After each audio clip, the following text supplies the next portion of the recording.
ये वादा करके जाना चाहता हूं, आप लोगों के पहरेदार की भूमिका में चिराग पासवान केंद्र में एनडीए सरकार में अपनी भूमिका को निभा रहा। आप लोगों के ऊपर 7 जन्म में कभी कोई आंच चिराग पासवान नहीं आने देगा, ये वादा आप लोगों से करके जाता हूं। और ये वादा भी आप लोगों से करके जाता हूं कि जब तक चिराग पासवान जिंदा है, ना संविधान को कोई खतरा है, ना आरक्षण को कोई। देश में लोकसभा के चुनाव चल रहे थे। लोकसभा चुनाव के दौरान भी बिहार के हर एक लोकसभा, हर एक जिले में जाने का मौका मिला। वहां पर भी प्रधानमंत्री जी के द्वारा किए गए कार्यों को और मुख्यमंत्री नीतीश कुमार जी के प्रयासों को आप लोगों के बीच रखने का मैंने कार्य किया। कई जगह पर हम लोगों को अपार समर्थन मिला। परिणाम स्वरूप केंद्र में तीसरी बार पुनः प्रधानमंत्री नरेंद्र मोदी जी के नेतृत्व में एनडीए की सरकार बनी।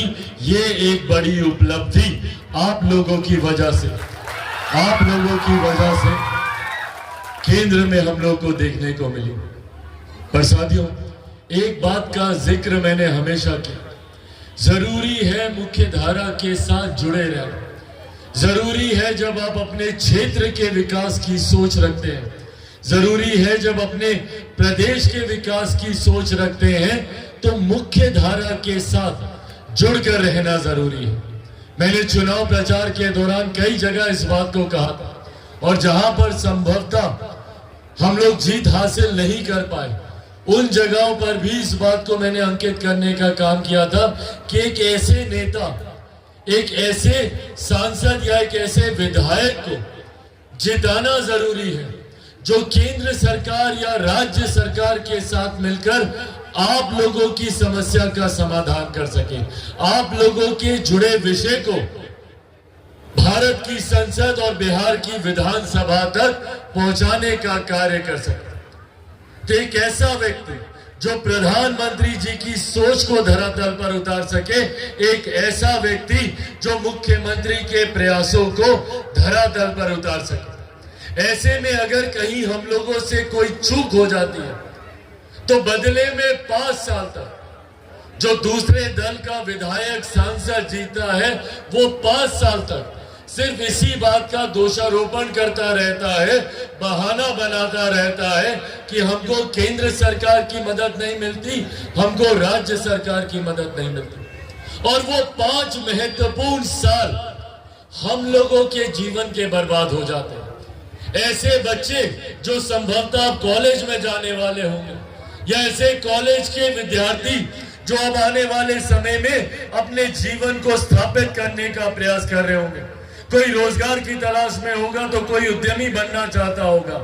ऐसे लोगों के महत्वपूर्ण 5 साल इसी उलझन में बीत जाते हैं जब किसी गलत प्रत्याशी का चयन हो जाता है। लोकसभा चुनाव के दौरान भी मैंने इस बात को कहा था कि इस बात में कहीं कोई संदेह नहीं है कि पुनः केंद्र में नरेंद्र मोदी जी के नेतृत्व में सरकार बनने जा रही है, और यही बात हुई भी। विपक्ष के कई लोग अलग अलग तरीके का भ्रम फैलाते रहे। कई लोग बड़े बड़े दावे करते रहे, कहते रहे भैया कि एनडीए खाता तक नहीं खोल पाएगा। बड़े बड़े दावे किए गए, ये कहा गया कि एनडीए का कोई प्रत्याशी यहां से चुनाव नहीं जीत रहा। विपक्षी दल के कई नेताओं ने हमको हार की मुबारकबाद देनी शुरू कर दी थी।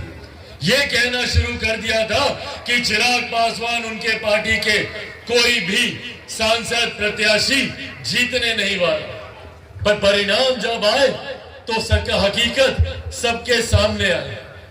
न सिर्फ चिराग पासवान के 5 प्रत्याशी जीते, 100% हम लोग का स्ट्राइक रेट रहा। वही एनडीए का भी प्रदर्शन बेहतरीन रहा। पर ऐसे में कुछ ऐसी लोकसभाएं थी जो विपक्ष के बहकावे में आ गए, उनके झूठे बातों में आ गया। दुनिया भर का भ्रम इन लोगों के द्वारा फैलाया गया। कभी कहा जाता था कि भैया संविधान खतरे में है, फिर कहा जाता था कि अगर इन लोग की सरकार आई तो आरक्षण को समाप्त कर दिया जाएगा, लोकतंत्र की हत्या हो जाएगी। आज भैया हम लोग की सरकार बने महीना होने को आया, क्या हो गया? किसका नुकसान हो गया? कौन सा किसी का आरक्षण छीन लिया गया या कौन से संविधान को समाप्त कर दिया गया? तीसरी बार भी पुनः जब मेरे प्रधानमंत्री आदरणीय नरेंद्र मोदी जी ने शपथ ली तो उन्होंने सबसे पहले संविधान के आगे अपना सर झुकाने का काम किया। और मैं पुनः आज आप लोग के सामने एक केंद्रीय मंत्री की हैसियत से खड़ा होकर आप लोगों को यह विश्वास दिलाना चाहता हूं, आप लोगों से यह वादा करके जाना चाहता हूं, आप लोगों के पहरेदार की भूमिका में चिराग पासवान केंद्र में एनडीए सरकार में अपनी भूमिका को निभा रहा। आप लोगों के ऊपर 7 जन्म में कभी कोई आज चिराग पासवान नहीं आने देगा, ये वादा आप लोगों से करके जाता हूं। और ये वादा भी आप लोगों से करके जाता हूं कि जब तक चिराग पासवान जिंदा है, ना संविधान को कोई खतरा है, ना आरक्षण को कोई खतरा। पर हाँ, खतरा होता है जब ऐसे लोग जीत कर जाते हैं जो न केंद्र सरकार में प्रधानमंत्री नरेंद्र मोदी जी की विकास की नीतियों से सहमति रखते हैं, न हमारे मुख्यमंत्री नीतीश कुमार जी की सोच का समर्थन करते हैं।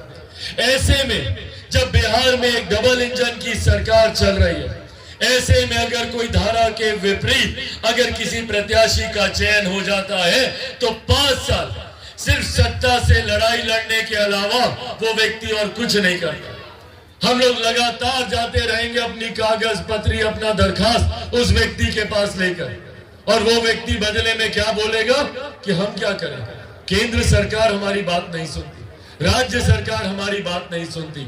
तो भैया फिर आप जीते काहे के लिए, आप चुनाव काहे के लिए लड़े? अगर विपक्ष को बात बात पर अगर यही बहाना देना है तो भैया वो चुनाव में क्यों आ?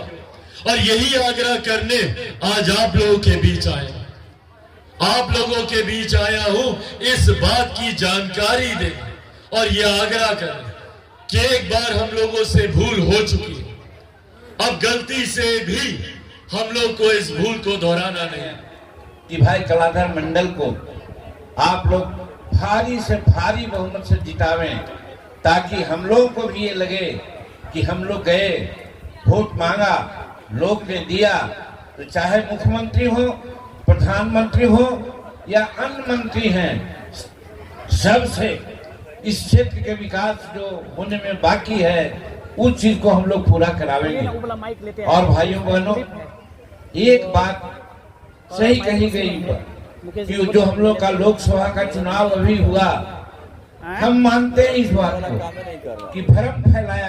कोई कहता है नवंबर में सरकार चली जाएगी, ये भ्रम फैला रहे हैं।